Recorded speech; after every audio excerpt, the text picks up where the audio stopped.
Wakefield Park Track Days. These track days provide opportunities for motoring enthusiasts to test the capabilities of their vehicles under controlled conditions on Wakefield Park's track. It's open to all types of cars, and sessions include open wheelers, race cars, street cars, supercarts, and driver training is available. There's heaps of amenities on site for a great day out, and group bookings are available. Head to the Wakefield Park website for more information.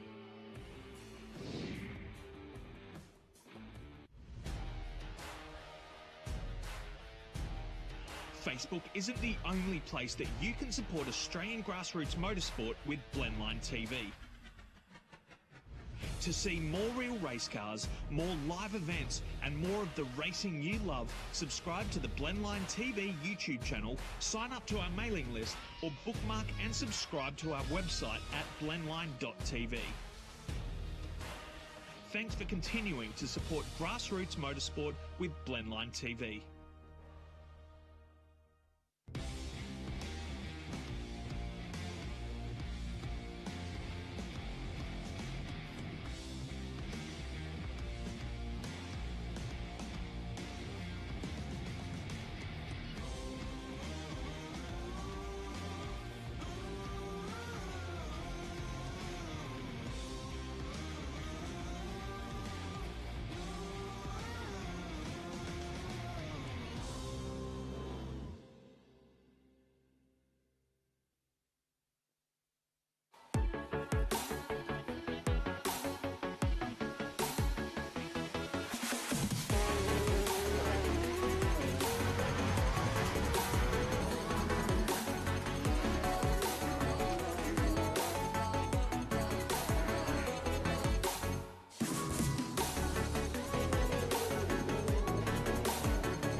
Wakefield Park Track Days.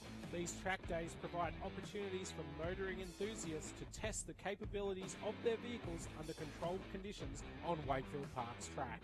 It's open to all types of cars, and sessions include open wheelers, race cars, street cars, supercarts, and driver training is available. There's heaps of amenities on site for a great day out, and group bookings are available. Head to the Wakefield Park website for more information.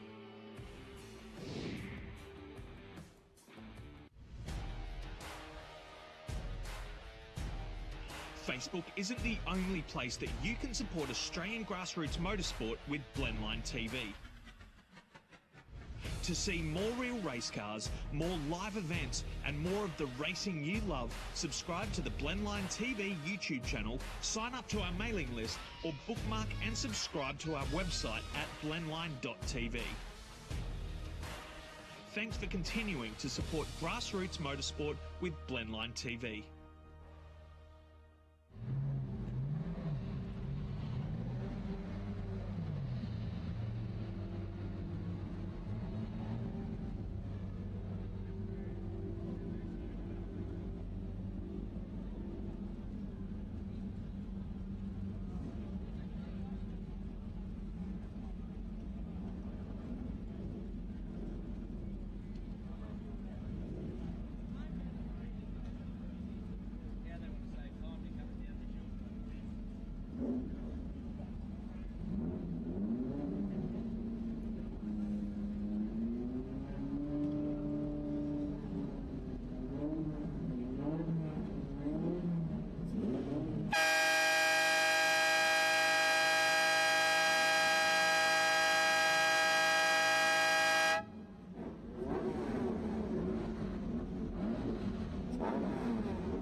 Here we are back at Wakefield Park for what will be the final race of Formula Fords for the weekend. Race 3, got Icky Harrington with me as well. And of course, Formula Fords wouldn't be where they are if they didn't have the Yokohama tyres, Castrol oil, Ferrado brakes, Freem, Norwell, and of course CHI with his Cameron Hill, is it? No, CHI is our engine builder. Oh, of course. And then, of course, latecomers, and we welcome them aboard as well as Blastology, LDE Global, and Speco VHT, which everyone knows because they've been around since Adam was a boy. And long-time supporters of Formula Ford in various ways. So. Now, we should just clear up, we had a little question mark over the last race, last corner. Racing was hard, and that's the way it stands. Yeah, it was a great race throughout that race, through the field and at the front. We had a great dice between Cody Bircher and Tom Sargent. Came down the last corner. Yeah. Anyone that didn't see it, it was Tom Sargent who led right up to the last corner. Bircher made a dive. There was a little touch of wheels, nothing too dramatic, and Bircher got away at the win. So it's one each, with a second each. So this is where it's all on the line. Yep. So you can see them now. Oh, there's a car spun on the warm-up lap there. Someone a bit overzealous warming up his tyres there. I think that might be Harrison Goodman. Yep. He's kept the car going and turned it around and rejoining the field. And everyone got through the first race apart from Fletcher Harris, who we had the safety car for early on. Yep. He had minor contact and bent a front tracking rod, so he's back on track again there on view now. So we did see Jude Barguana go off at the top of the track under his own admission, his fault. Yep. Just tried to go a bit wide to get around a couple of slower cars. There was a fair bit of dew on the track at that stage, and he basically thought, well, I'll have a go, but it didn't quite work out for him. So he took his own. He blamed himself for it. He's good like that. He fesses up. So. But it was a tricky, conditions in the morning. It was the fog was only just clearing and it was slippery out there. We've got a lovely afternoon right now. And it was unbelievable. The last two, today and yesterday, we had very cold starts with lots of fog, turned into brilliant days. Yeah. So they're all on the grid now. The last cars are forming up at the back of the field. It's Cody Bircher in the Synergy Spectrum on pole position. Next to him is Tom Sargent in the CHE McGale as the revs rise, waiting for a green light. And they're off. Away they go. It looks like Tom Sargent has made the third fantastic jump at 3 races, and he's into the lead into turn 2. He's done a great job getting a start there on the grippier side of the track. There's no doubt that by this stage of the game it would be a bit more tyre wear down on that side. Made the most of it, got the start, and is even now pulled a couple of car lengths. He's got a couple of car lengths there. Yeah, like as you say, it is on the racing line there, so the grippier side of the track for that second position. Watching a couple of the middle to top 10 runners, and a bit of dust being kicked up as they go down, fighting for position down in the... Look, that's Zach Bates getting all sorts of drama, getting out off course there, and actually cost him a spot by the look of it. And one of the McLeod boys getting by on Zach Bates there. So up the front again, it's Sargent, Bircher, and Noah Sands in third place. There's a lot of toing and throwing back in the field as well, as they try and protect their position in these early stages. A lot of these early laps will be determined on your tyre pressures. Yeah, tyre pressures are critical. It affects how quickly the tyres come on. It's an 11-lap race today, so how you manage that tyre pressure and whether you want the car to come on really quickly or be stronger at the end of races, really dependent on how you manage your tyre pressures. Well, if you can make a gap early on, it'll probably see you home, but if you don't get away with a higher pressure to start with, the chances are that they're going to run you down before the end of it. So Sargent leads Bircher, Sands in third, then it's Asciuti fourth, Donaldson fifth, Cameron McLeod, Zach Bates, Nick McLeod, and in 10th spot is Summers. We've got a battle on here between 3 guys. It's Cody Donald, Pizik, and also a new guy, Jack Preston, who is racing for the Sonic team for the first time at the national level. So. Son of Mike Preston, who Yep. raced production cars back in the very early 90s. He's actually the first driver in the 5 litre period to drive for a factory and a Ford and a factory Holden team. You got your facts, you're a stats man. And another pass going on there. It's one of the G-Force cars there having a dice with Kyle Evans. So back to the racing. It's Leading Class B at the moment, Frugas from Scott Tidyman finally got going. Yep. And Daniel Houlihan in third, Little in fourth, Cummings and Pereira. Pereira's probably the easiest car to identify out there in the Dayglow orange. Yep.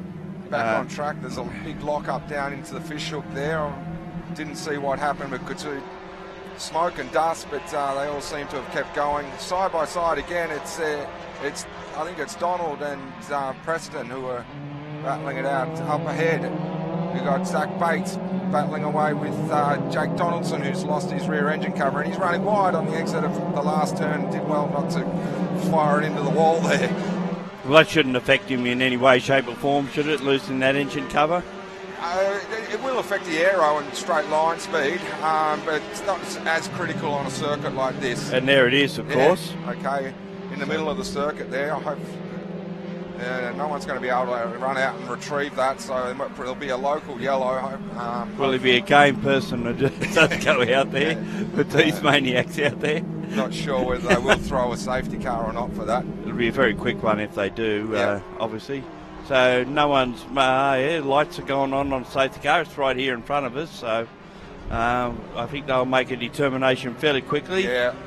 Radio flags are out. Yeah, radio control to the drivers in this category as well. We do have some, and you can see they're going each which way to get around it, and of course by this stage they all know that the safety car is out there. It is the right call to get that out of the way. Of course. So, but it should be a quick retrieval and back on with the racing. So. You might say that, but they all know it's there, but it spoils your run out of turn 9, and any passing opportunity down to turn 10 would be negated because of it. And also, there's the potential for someone to clip it and flies in the air, gets hit by a following driver or whatever, they just don't want debris on a track like that. Of course. So they do have pit to car communication and also a race management channel from their race control to the drivers, so we can notify them when safety cars and other critical information is required. Yeah, so they're well aware of it, and we shouldn't lose a lap out of this either. Yeah, hopefully it's done quickly. So all the drivers are out there trying to weave around and keep heat into the Yokohamas. Yeah, fortunately we've got a fairly warm afternoon here, so when I say warm, it's probably all of about 15 degrees. Sun's nice though. The sun's beautiful in the sun. Yeah. And as you can see, already retrieved, so I dare say the safety car will just slow them down enough to make sure that service vehicle is out of harm's way, and the lights should be out the next time we see them heading from turn 8 to turn 9, and that will have them ready to begin racing again. So just quickly, if we run through the order, it's Sargent in front, Noah Sands in second place, and Bircher, I didn't notice that change of we both missed that one. We were probably looking at the debris on track. Astudi in fourth, McLeod, that's Cameron McLeod in fifth, Zach Bates, Nick McLeod, Donaldson in position 8, Goodman in 9th, Jude Barguana from 14th already up to 10th, so he's picked up 4 spots in the opening lap. Summers 11th, and we are about to go racing. The safety car 12th. Lights are out. They're rounding the last bend.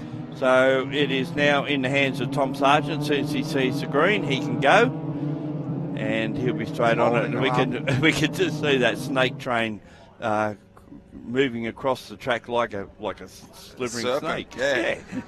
And now he's nailed it, and he's taking Noah Sands with him. They've got a little break from Cody Bircher there. Who's that down the outside? It's the engine coverless Jake Donaldson making a move around the outside. You said that thing wouldn't be as quick in a straight line. It certainly was. Good under brakes as well. And as they weave their way up the hill again, Jake is doing a good job there. He's 1, 2, 3, 4, 6th position there. Valentino Astudi is up there as well. Actually, the two of them had a great battle throughout the race in race 2 as well. So who's having a look down the inside into the fish hook this time? Wow, it's busy, isn't it? Yep. It's hard to pick from here who's doing what, but Again, it's all fairly clean so far on this opening lap of the restart. But it's Tom Sargent who's got a couple of lengths from Noah Sands and Cody Bircher. Further back though, it's a Studi defending from Jake Donaldson. Too wide as they go around the last corner. I think that was Zach Bates down the inside, yep. And then it's the two McLeod brothers. And is there another move being made here? He's got the inside running, so picks up another spot. Jake, no engine cover seems to be an advantage today. I think you might a few more lose them in the next few races. Where are you at next? Maybe it works for you at a track like this. It'd definitely be a hindrance at a faster, longer track like Phillip Island, say. So if they're off to Winton or something next, you'll be... Yeah, we are off to Winton next. So maybe we'll see cars with less engine covers. Yeah. Oh, here we go. Oh, there's contact. And that's a Studi. And he's rolled over. That's a big shunt. Oh, no. Gone up the back of Donaldson there and he's moving. He's getting out of the car. You can see that he's okay. Red flag. Of course, it's a red flag. That was a huge rollover there. We don't like to see that. We won't see points for this race, will we? How many laps completed? They're just on there. Oh, we might do. This is the 6th lap, so it'll go back to 5. And you said 11, didn't you? So it won't be 75% of race distance. It might be half points. Yep. Yep. So, yeah, we saw there, we've just been talking about this battle between Jake Donaldson and Valentino Studi, and as we'd been talking about it, they made contact going down into the fishhook, which resulted in Studi flying up and over. Oh, fortunately, he's sitting up. That's a sigh of relief, that's for sure. Medical, so quick on the scene there. He's out of the car, sitting there with the medical staff. He's probably shocked more than anything else, let's hope. Look at the damage on the car there. Yeah. Every corner's ripped off it. That's a huge crash. But thankfully, Valentino looks to be okay. Well, I dare say this probably won't get restarted at this stage. And I would imagine you'll have some stuff to sort out. Some cleaning up to do. There's the Donaldson car. Yep. Stopped in track, and he obviously had no idea what happened, really. Yeah. He would have felt it, but not known, because he can look at the left rear of the car, and that's where a Studi went over the back of it. Yeah. But still, you feel as though, because you're involved in it, you feel some sort of feelings towards it, don't you? You don't walk away from one of those thinking, well, that's tough, but... I mean, you never want to see anyone on big shunts like that, but thankfully, you know, these cars are strong. They stand up to these impacts well. You know, it was a big rollover and you saw parts flying off the car, but that's what they're designed to do, and absorb the impact, and so as long as it's not hard on the driver. The tub stays intact, that's the main priority, and that's what's happened here. So, so we might just leave that as it is, and we'll have to bid you farewell, and obviously we'll get an update on the points and that whenever we can. Yeah, there's smoke over there in the car, so I think it's probably unlikely that we are going to get a restart on that. So I've probably got to go and do some cleaning up. All right then. Well, thanks for your input today, Iggy, and look forward to seeing it whenever we're next covering one of your rounds. Okay, cheers.